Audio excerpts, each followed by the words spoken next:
All right, all praises to Yahweh Bashem, Yahushua, double honors to apostles and elders in New York, GMS, and salutation to y'all killing around the world. That's teaching the truth. My name is Maya Gaal Nagab. I'm with Chicago branch of GMS. All right, so this is part two of why they call you Moreno, not Africano. Okay, you basically I'm explaining, scripture historically why um, that the Spanish speaking tribes or the Nordic Kingdom, the indigenous people of Americas, why they call you so-called Negroes Moreno, all right? Why? And why they don't call you Africanos, all right? Because, historically that those Spanish and Portuguese colonies in Latin America, um, the first captives, prisoner of wars, or in other words, slaves, came from Portugal and Spain. All right, and then later on, those that escaped the Inquisition in 1492, um, after that, and the Inquisition in Spain and Portugal, they ran to into Africa, man, where the rest of their Israelite brethren at, man. All right, because the Moors and the Jews were the same people. The Moors just embraced Islam. All right, that's basically it, man. And the Moors converted to Islam in 7th century AD, and a couple of centuries out there, you had a lot of Jews that was uh, converted to Islam. All right, getting going about the title Moor, all right, because Moor is not a nationality. All right, but then you got clowns like Vocab Malone,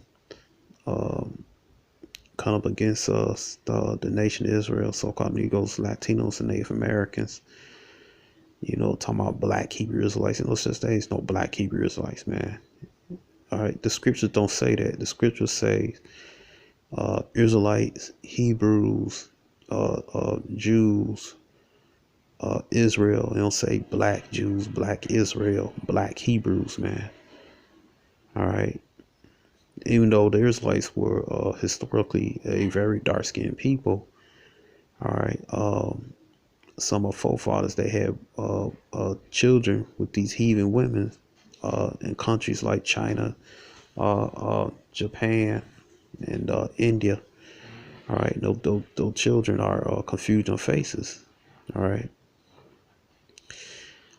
as I said in Daniel chapter 9, man.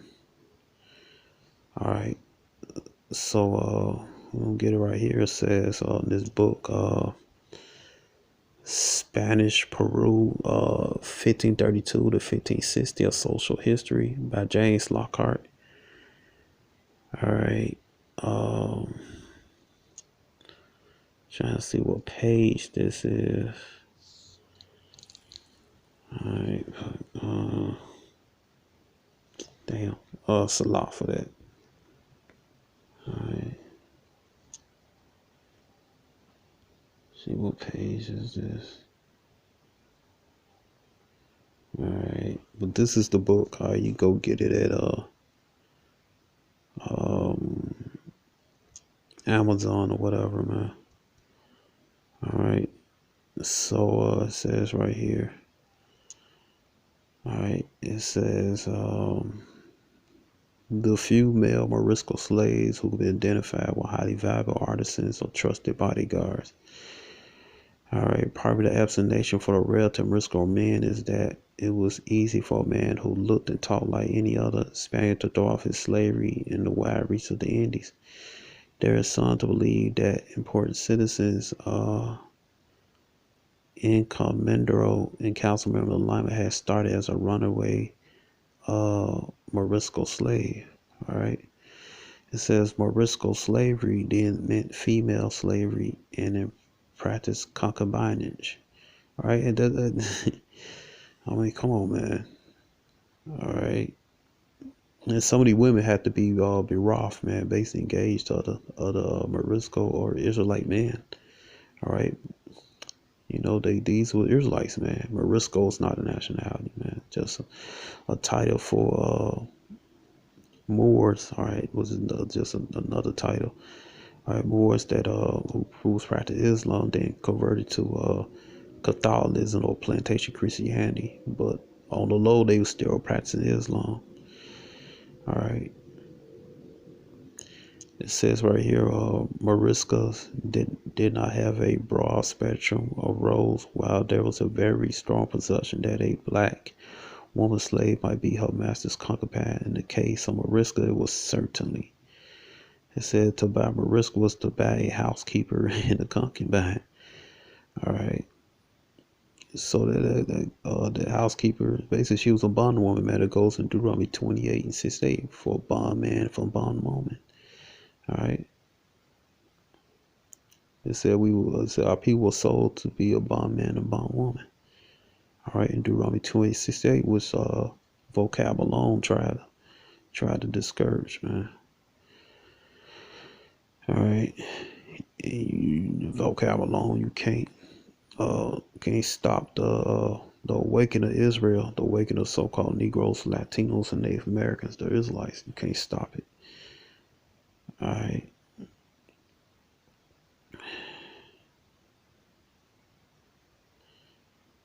It says right here. It said Morisco slavery disappeared because the slaves were free, and nearly half of all the documents which Morisco appeared are grants of freedom. All right.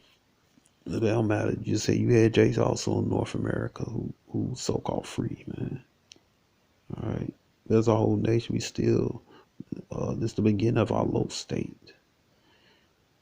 All right.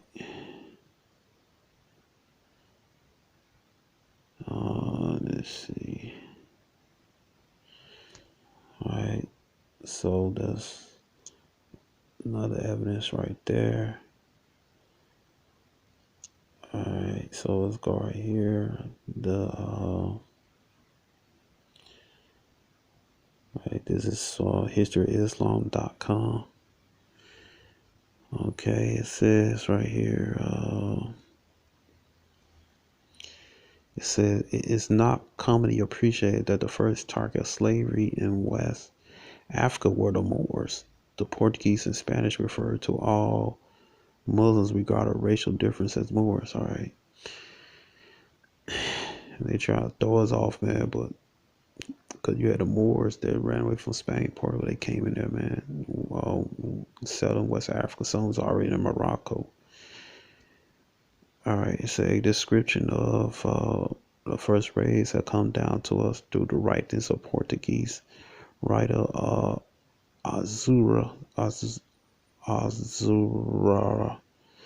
It says in 1441, a certain young Portuguese captain, Galcaves, settled along the coast of southern Morocco and Mauritania. All right, all that was Morocco, Mauritania, all that's Morocco. All right, the upper northwest Africa along the coast. It's an ivory, animal hide, and sea lion oil for sale in Lisbon. All right, that's in Portugal. In the Chance account, he met up with a Muslim couple, wounded the man with a javelin, fucking devil. All right, and took them both aboard a ship as slaves. At the time, the jurisdiction of the Portuguese colony of Tangiers was Prince Henry, an enthusiastic supporter of naval thrusts along the Atlantic sea coast to the outflanked Maghreb. The couple represented Henry, sensing an opportunity to catch up more slaves. He authorized the ambitious raid the same year on the seas and experienced Captain Tristio, who was familiar with the Atlantic coast of West Africa. Okay, it said Captain Galcaves and Trisco netted more than a dozen Muslims and enslaved them. And later, Henry wrote to the Pope Eugene. All All right. I believe this number four, Roman number four. Slough, I got that wrong.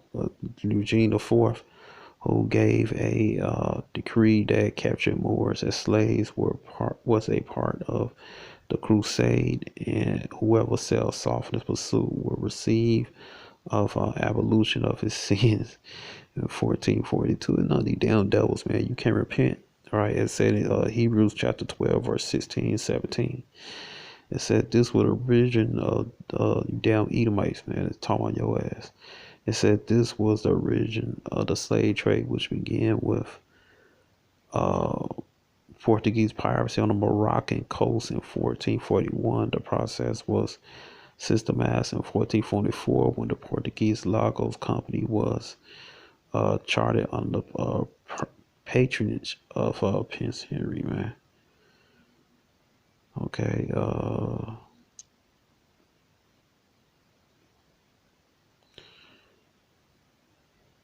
right. It says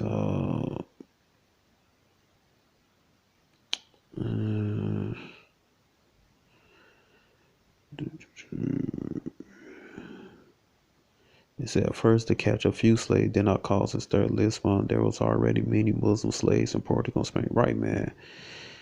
All right. It says just as there was Christian slaves in North Africa. All right, because you had our people along with the other nation in North Africa. They was enslaving Esau, man. All right. Because our people was part of the Moroccan Empire, man. All right. It says capturing the frequent wars between the Christians and Muslims. The slaves on both sides were kept as domestic servants, subject to norms or retrospective cultures, but as benefits of owner slaves became obvious to the rich owner merchants. Lisbon, with the trade sanctified a Pope, investment in slave ventures increased in 1443. Expedition was financed and organized, especially to capture more Muslims. All right. Now people tell me, well, Edomite slaves and no, man. This is like the beginning of Jacob's downfall, man. All right. The nation of Israel, so-called Negroes, Latinos, and Native Americans. All right. They just Esau just come along and bopped upside the head, and we fell down in one night, man. It was a slow process. All right. Uh, okay. It says in 1443. So right here, the slaves on both sides were kept as domestic servants, subject to the norms, respect to cultures, but as benefits on the slave became obvious to the richer merchants of Lisbon with the trade sanctified a Pope, investment in the slave, which increased in 1443. The expedition was financed and organized, especially to capture more Muslims. The Maghreb was in an advanced state of political discretion, and the presence of these predatory ships was hardly noticed in the palace of the emirs busy plotting against each other. All right. So you had Jake. If some of the emirs with Jake, they was fighting each other, man. They infighting, man. All right.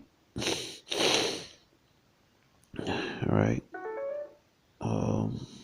It says by 1465, it said Portugal would transported more than 1,000 slaves a year for Southern Morocco, Mauritania, and Senegambia. Okay, so they go along with the curses, man. All right. Let's see. That's in Deuteronomy 26:8. We should all right. It says, read that too. It said, moreover, all the curses come upon thee, and shall pursue thee, and overtake thee till thou be destroyed, because thou hearkenest not unto the voice of Yahweh thy power to keep his commandments and his statutes which he command thee. All right, and you go to 46. It says what? It says, and they shall be upon thee for a sign and wonder upon thy seed forever. All right, this is how you identify who the Israelites are, man. All right. No, that fucking clown vocab alone, man. He don't read scriptures, man. All right, and the rest of the clowns talking about they used to be an Israelite. How the hell you You could be an ex-Israelite, man. Israel's your nationality, your bloodline. That's like somebody said, I used to be an ex-Ishmaelite. Ishmaelite. All right, that's foolishness, man. All right, it says, well, Deuteronomy 20, verse 6, it says, Yahweh shall bring thee into Egypt again with ships. So it's the double for that's talking about bondage, captivity, straits. Going to Deuteronomy chapter 5, verse 6, also talking about America, spiritual is Egypt, Revelation chapter 11, verse 8. All right. And also, let's talk, people, well, how that's talking about bondage? All right, because you have to remember that the tribe of Benjamin, they got what carried to the Caribbean islands. That's not America. Then you got the tribe of Levi, that's what carried to the island Hispaniola, right, which is known as Haiti and Dominican Republic. All right. And then also you had the Nordic Kingdom here, the indigenous people of Americas. All right, the 10 tribes. All right, and they who are the so-called Negroes was brought over here. All right, the Southern Kingdom. They took the Northern Kingdom, indigenous people of America, and shipped them to the Old World. All right, so the Old World's not spiritually Egypt. All right, those countries over there. All right. So it's double for it's talking about bondage of the Israelites, so-called Negroes, Latinos, and Native Americans, and it's talking about spiritual Egypt, all right, America. All right. It says again with ships, by the way, wherefore I spake unto you, right? All right, because you can walk to Israel. You can walk from Israel to Egypt in 3 days. All right. This curse is talking to the whole nation of Israel. All right, all 12 tribes. All right, because you got some clowns talking about. You see, the Jews was carrying a Roman slave market, but guess what? Majority of them was from the Southern Kingdom, man. You get to turn Jews. The kingdom of Yahweh, you going to Hebrew, the blue letter say Yahweh, yeah. All right, somebody from the Southern Kingdom, Judah, man. Okay, you know, you damn idiots, man.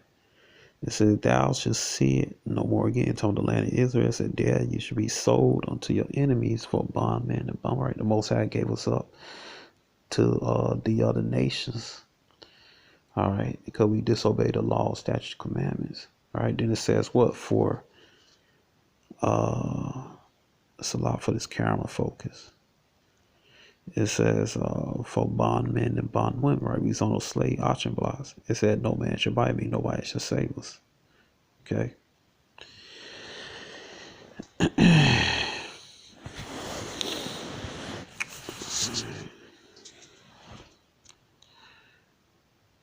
Okay, so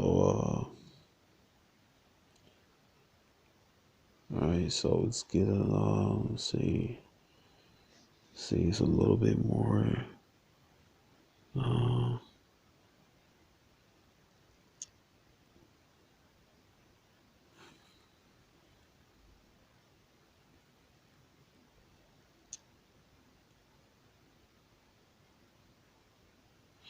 it says by let me see.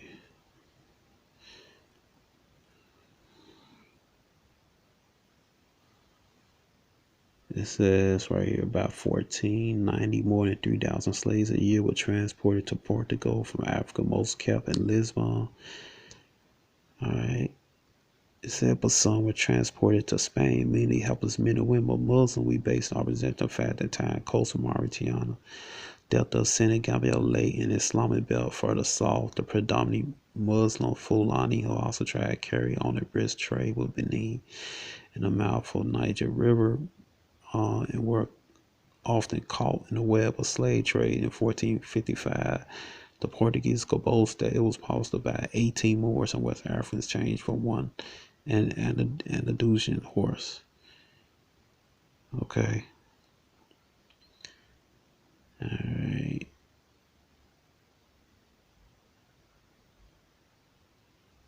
All right. So there you go. Then, 1492, they was the Moors and Moreno Jews was kicked out of Spain and Portugal. and shipped over here to America. All right.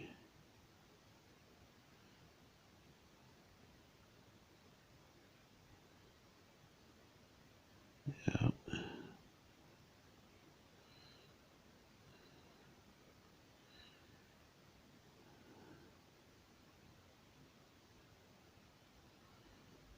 All right. So that's enough of that. We go right here. Now to this guy, Robert Purvis, abolitionist.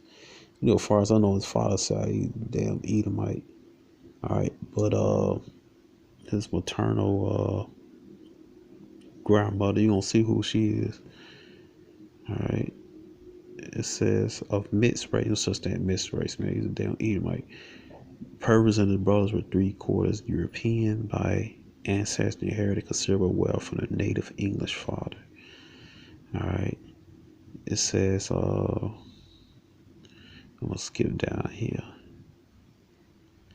It said Purvis' parents had lived in common law marriage, preventing him from marrying because his mother was a free woman of color of Moroccan and Jewish descent through each parent. Alright, so I'm gonna go down here about his maternal grandmother. Alright, it says his maternal grandmother, um, Badaraka, was kidnapped at age 12 from Morocco and transported to South Carolina on a slave ship and sold as a slave in Charleston.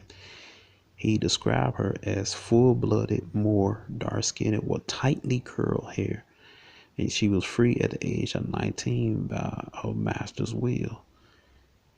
Okay,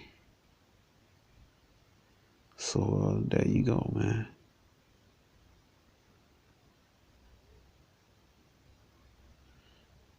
All right, so there you go, man. Proving that you so-called Negroes and West Indians and so-called West Indians, so-called Haitians are not Africans, man. All right, Africano. That's why you know the Edomites. All right, in Latin America, also the Northern Kingdom, the indigenous people of the Americas, the 10 tribes.